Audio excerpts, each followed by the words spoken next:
All right, everyone, welcome back.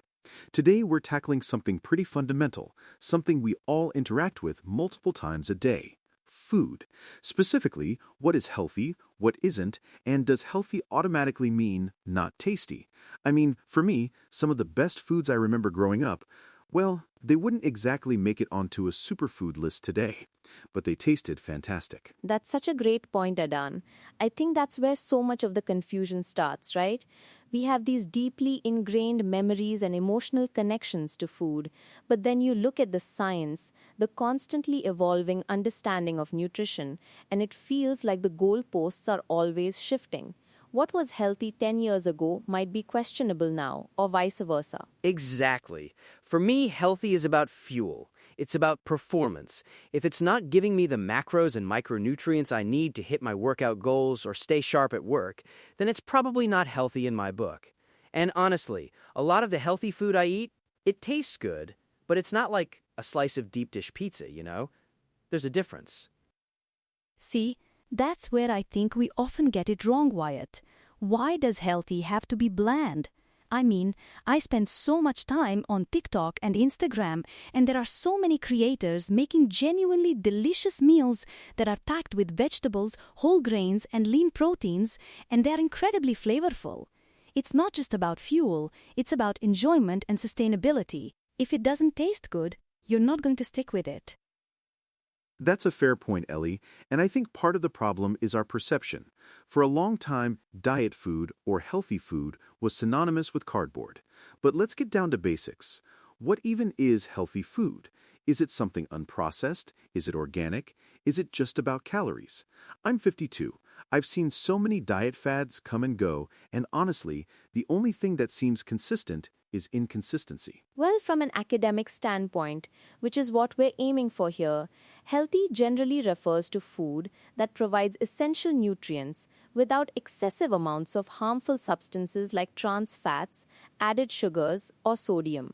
It's about nutrient density. Think fruits, vegetables, whole grains, lean proteins, healthy fats.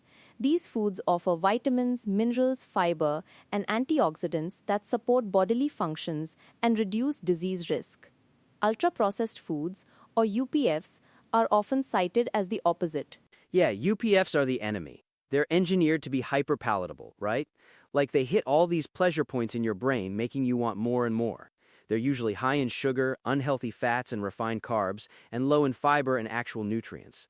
That's why you can eat a whole bag of chips and still feel hungry, but eat a balanced meal and feel satisfied. It's the caloric density versus nutrient density argument. Totally. And it's not just about what's in them, but what they're missing. Like a lot of processed foods strip away fiber, which is so crucial for gut health. We're learning more and more about the gut microbiome and how a diverse, healthy gut contributes to everything from immunity to mental health. Eating a rainbow of plant-based foods feeds those good gut bacteria, which is definitely a marker of healthy for me. Okay, so nutrient density and lack of harmful additives are key. But let's be real. A perfectly ripe tomato from my garden versus a tomato in January from the supermarket. Vastly different taste, probably different nutrient profile too. But both are tomatoes. Where do we draw the line? Is it healthy if it's organic but expensive, or less healthy if it's conventional but accessible? That's a fantastic real-world conundrum, Adan. The academic ideal often clashes with practical realities.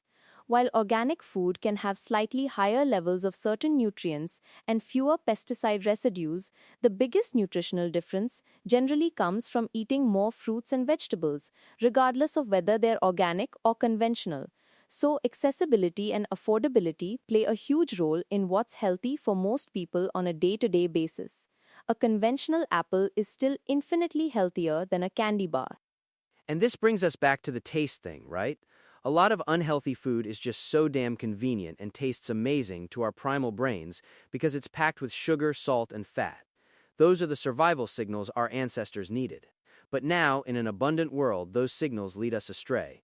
Fast food, for example, is usually engineered for maximum palatability, not nutrition.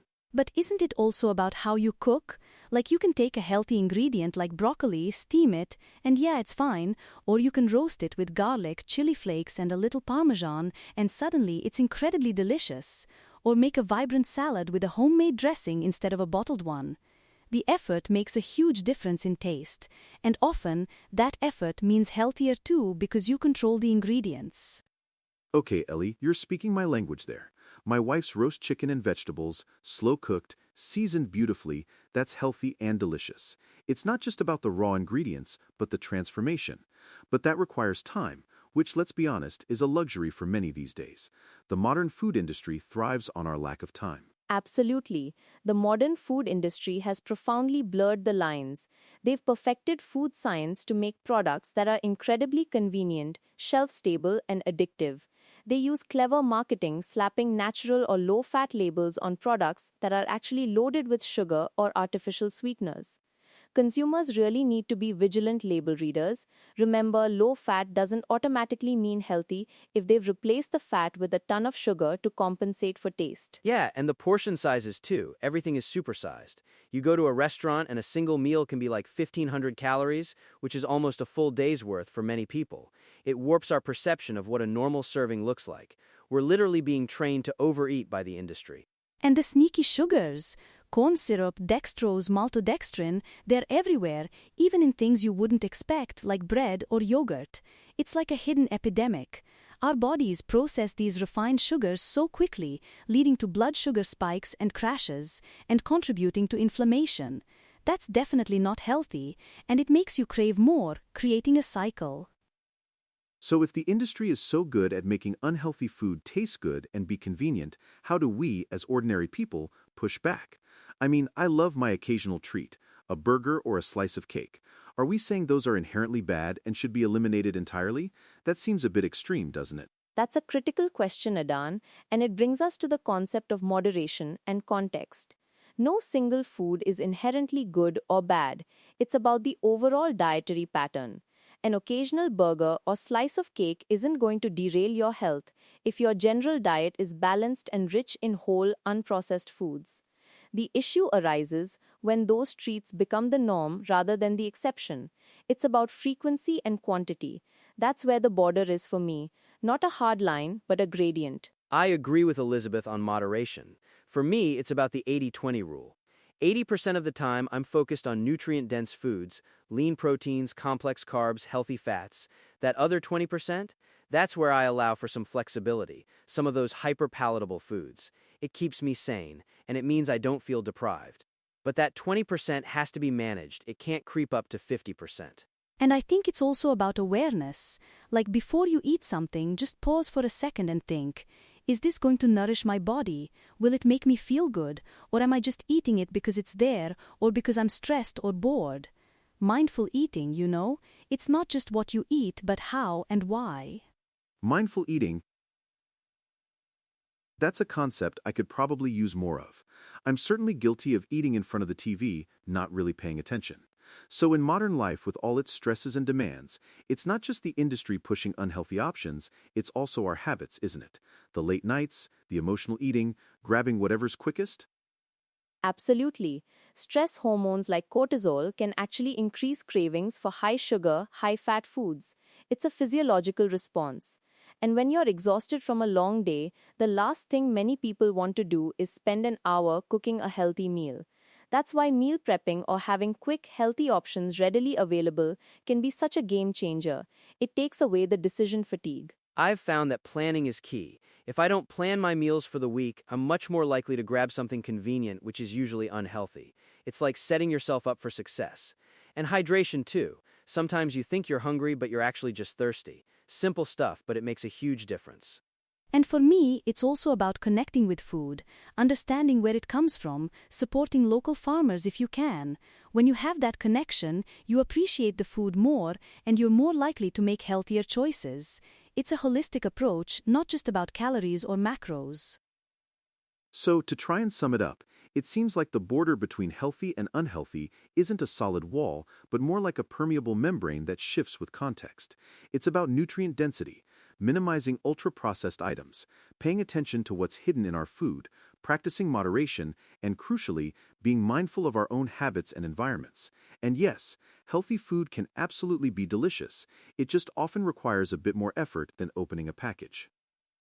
Well said, Adan. It really is about empowering ourselves with knowledge and making conscious choices, even in a world that often makes unhealthy choices the easiest ones.